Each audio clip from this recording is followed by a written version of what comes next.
India live TV, सच सबसे आगे। नमस्कार, मैं हूं रंजीत झा और आप देख रहे हैं द लाइव टीवी। राजस्थान के सियासत में अभी बहुत बड़ा खेल बाकी है।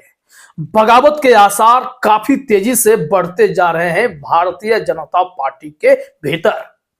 दरअसल इस वक्त जो नई और चौंका देने वाली खबर सामने आई है उसके मुताबिक वसुंधरा राजे की छुट्टी हुई सो हुई, लेकिन अब राजे को समर्थन करने वाले उन तमाम विधायकों का भी मंत्रिमंडल से पत्ता कट जाएगा। यानी कि जो बीजेपी की भजन लाल वाली सरकार राजस्थान में बनी है उसमें वसुंधरा राजे के समर्थकों को जगह नहीं दी जाएगी और इससे बगावत के आसार बढ़ते जा रहे हैं। वसुंधरा राजे को जानने समझने वाले अच्छे से इस बात को महसूस कर रहे हैं कि राजे के समर्थकों की संख्या कम नहीं है, खास करके जीते हुए विधायकों की संख्या भी कम नहीं है। अगर ये सब बगावत पर उतर जाए तो क्या भजन लाल की सरकार टिकी रह पाएगी? हालांकि जेपी नड्डा साहब का कहना है कि हम इन तमाम तीनों बड़े नेताओं को, चाहे छत्तीसगढ़ हो, चाहे मध्य प्रदेश हो या फिर राजस्थान हो, जिन्हें किनारा किया गया है, पार्टी उन्हें संगठन में कोई बड़ा पद दे सकती है। अब तो वसुंधरा राजे तो वैसे भी पार्टी में राष्ट्रीय उपाध्यक्ष हैं, अध्यक्ष तो नहीं बना दी जाएंगी, क्योंकि जो तेवर इनके देखे गए हैं उसके बाद तो प्रधानमंत्री मोदी, अमित शाह, नड्डा कोई रिस्क लेंगे ऐसा लगता ही नहीं है। लेकिन जो स्टेट पॉलिटिक्स में गड़बड़ियां होने वाली हैं या बगावत के सुर देखने को मिलेंगे, इसके मायने समझिए आप। हिंदुस्तान ने हेडलाइन में लिखा है, भजन लाल मंत्रिमंडल का फॉर्मूला, वसुंधरा राजे के वफादारों की नो एंट्री।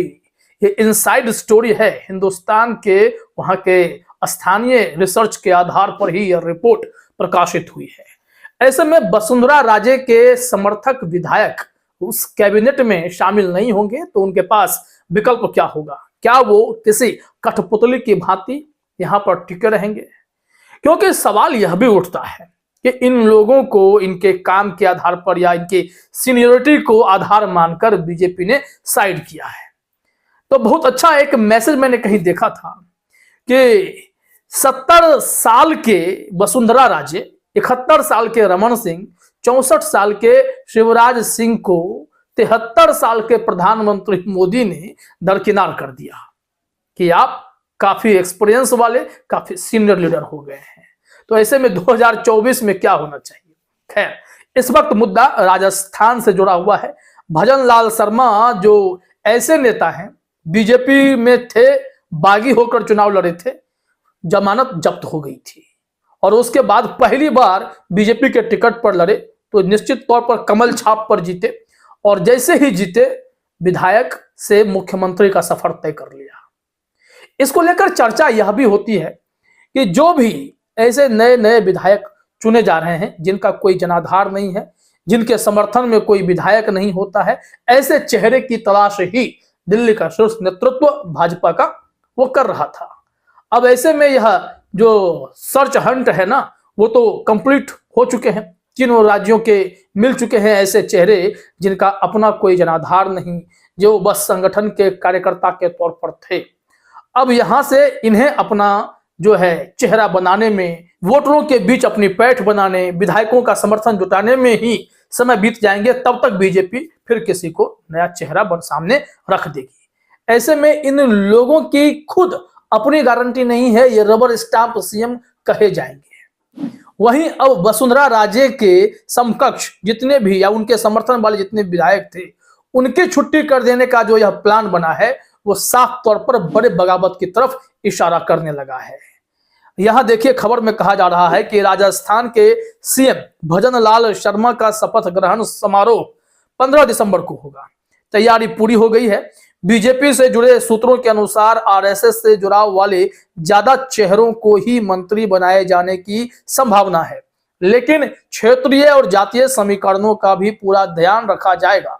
सियासी जानकारों का कहना है कि इस बार पीएम मोदी के चेहरे पर चुनाव लड़ा गया है, इसलिए वसुंधरा कैंप को ज्यादा तवज्जो नहीं मिलेगी। माना जा रहा है कि वसुंधरा राजे मंत्रिमंडल में पुराने चेहरों को शायद ही मौका मिले। ऐसे में संभावना यही है कि नए चेहरों को शामिल किया जा सकता है एसटी, एससी और ओबीसी को उचित प्रतिनिधित्व मिल सकता है।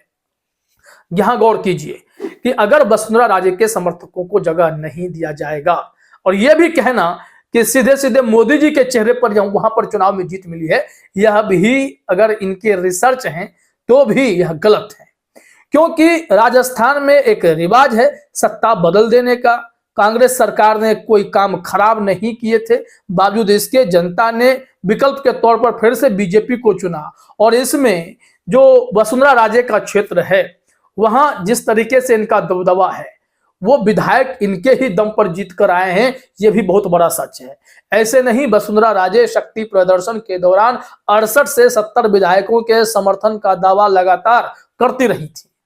अब यहां से आप गौर कीजिए कि वसुंधरा राजे के समर्थन वाले किसी भी विधायकों को अगर मंत्रिमंडल में जगह नहीं मिलता है तो क्या यह बागी नहीं हो जाएंगे? 115 सीटें जीतने के बावजूद भी अगर 50-60 विधायक एक साथ भागने को तैयार हो जाएंगे तो ऐसे परिस्थिति में क्या होगा? क्या मध्य प्रदेश में जो हाल ज्योतिरादित्य सिंधिया ने कांग्रेस का किया, क्या वही हाल वसुंधरा राजे नहीं कर सकती हैं? इस बात से कौन इग्नोर कर सकता है? वैसे भी इंडिया गठबंधन ने एक ट्वीट के जरिए मैसेज किया था कि वसुंधरा राजे चाहें तो कांग्रेस के समर्थन से अपने बागी विधायकों के साथ में मुख्यमंत्री तक का सफर तय कर सकती हैं। हालांकि वो पूर्व में कई दफे मुख्यमंत्री रह चुकी हैं। तो यहां पर अब पूरी टेंशन कहीं ना कहीं बीजेपी की तरफ बढ़ती जाएगी। जैसे जैसे कड़क फैसले होंगे, वैसे वैसे पुराने नेता जिनका जनाधार है, जो ग्राउंड पर जिनके नाम पर कार्यकर्ता मेहनत करते थे, अब उनकी नाराजगी बढ़ती चली जाएगी।